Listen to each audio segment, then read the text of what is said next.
Mga minor de edad nga na-rescue sa kapulisan sa Talisay City atul sa pagpatuman sa curfew, mas gihingos gana sa kapulisan ilabi na karon nga wa nay klase. Ang detalye sa report ni Femari Dumabo.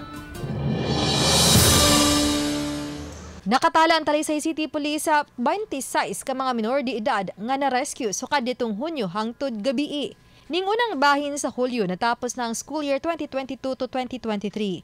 Usa na sa gipangandaman sa kapulisan ang posibleng paglaglaag sa kabatanunan bisan sa tungang gabii. Mato di Police Lieutenant Colonel Randy Caballes, pabilin sa alas 10 sa gabii hangtod sa alas 4 sa kadlawon ang curfew sa dakbayan sa Talisay.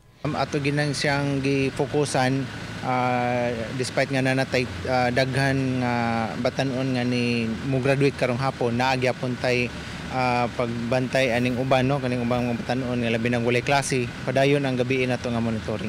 Ilang gilikayan nga dunay motumaw nga mga gang o grupo sa mga batanon nga mosangpot sa kagubot. Samtang sa usa ka gatos ka mga batanon nga napaubos na sa diversion program, 46 kanila nga gikan sa barangay Dumlog, motapos na sa 5 ka bulan nga programa karong hapon. Apan magpadayon ang monitoring sa maong mga batanon.